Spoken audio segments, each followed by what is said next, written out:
Hey there everyone, Decadent Gamer here, and today I'm going to be talking about character creation for a future Tekken game. Before I begin, I want to apologize for not making any videos lately. I caught a bad case of the flu that really put a damper in my video editing, so I had to temporarily stop. But now, I'm feeling better and ready to continue making more videos. So, with that said, let's begin. Tekken is one of my all-time favorite fighting games ever made, and ever since Tekken 6, I personally want to see character creation make it into a future Tekken game. If you've been following the information for Tekken 7, I'm sure most of you have heard that Tekken 7 will be the last game. Some speculate that this means it's going to be the last game in the series, but I personally don't feel that's the case. I think what they mean is that it's going to be the end for the main cast of characters. Think about it. The whole Mishima Family feud has been going on for 6 canon games already so far, and it was only a matter of time before they had to end it. So with that said, I feel that Tekken 7 may very well be the last game with the main core characters, and that we will be moving on to a brand new story of Tekken. Now ever since Tekken 6 and later Tekken Tag Tournament 2 with the combat mode, I felt that it'd be great to see character creation in a Tekken game. However, I also have to admit that part of me knows that this could potentially take away attention from the new crop of characters. But considering that Tekken 7 may be the last game for a lot of the more popular or iconic characters, I think character creation would definitely be a good addition for a future Tekken game. But wait, Decadents, what makes you so sure that character creation will work in Tekken? Well, funny enough, Tekken has dabbled with it already. In Tekken 6's scenario campaign mode, custom characters were used as enemies that you had to fight against. You had custom characters using main characters' fighting styles like Miguel's, Nina's, Yoshimitsu's, Christie's, and Lee's to name a few. I was pretty surprised when I took notice of this, and it just showed me that character creation can totally work in Tekken. And another thing I need to address, to those of you saying, ugh, if you like character creation, go play Soul Calibur. I already own Soul Calibur, and enjoy creating characters in those games. But the reason why people say they would like to see character creation in Tekken is because they like to create some martial arts type characters. Characters that don't use weapons, and beat each other with their fists and kicks, that's all. Okay, now that I have that cleared, on to the video. So obviously, the character creator should be relatively deep, so the players can create some reasonably unique fighters. In my opinion, face editors are one of the most important things to include in today's character creation system.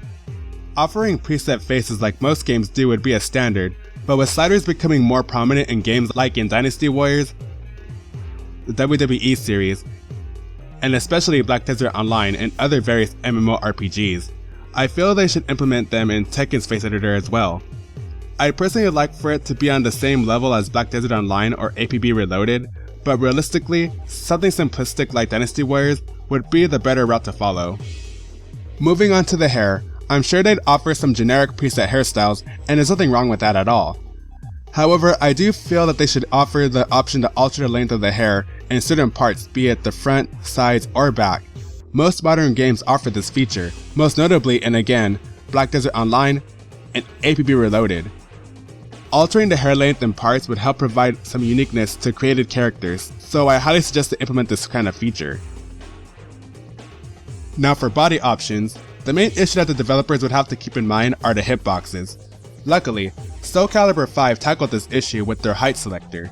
You pretty much chose a height for your character, and that height would affect their hitbox ratio. It made things pretty grounded for the most part, so they could do the same in Tekken. Craig Marduk's height would be the tallest you could go, while Ling Xiaoyu's height would be the shortest you can go. I'm pretty sure that this would keep things fair for the most part when it comes to the gameplay perspective. As for body construction, I think it'd be cool to alter the character's body parts individually with the sliders like you could in Soul Calibur 5, but at the same time, they should add some restrictions to make sure things don't get too out of hand.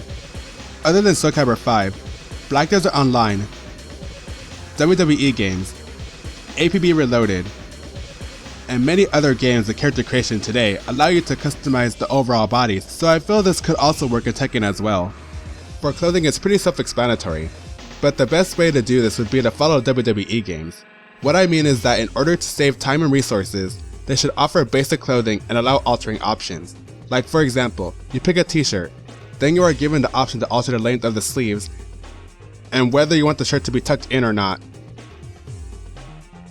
followed by a decal design. Same feature applies with pants and skirts, altering how long or how short they can be. I feel that going this way would save more time and resources. That being said, they should include all sorts of clothing styles to make all kinds of characters, from traditional martial arts uniforms like karate, judo, taekwondo, aikido, kung fu, ninja wear, wrestling, and many other signature fighting styles.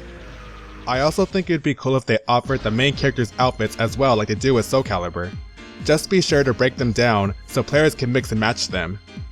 That said, they should also include both the current outfits and older ones to pay homage to the revolution of the series.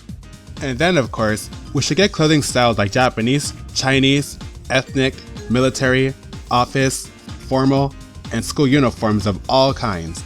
And finally, some subculture styles like punk, goth, visual kai, rocker, Lolita, cyber, fitness, and many others, even if they are offered as DLC items. And finally, they should utilize these options to be layered upon each other, like how Soul Calibur 5 goes about it, with head, face, lower torso, mid-torso, upper torso, etc. Just please don't make the clothing options limited, like they did in Tekken Tag 2, where they had the preset bottoms automatically come with shoes, whereas in Tekken 6, they allowed you to pick bottoms and shoes separately. All in all, just keep the layering options that Tekken 6 and Soul Calibur 5 had for Tekken's character creation.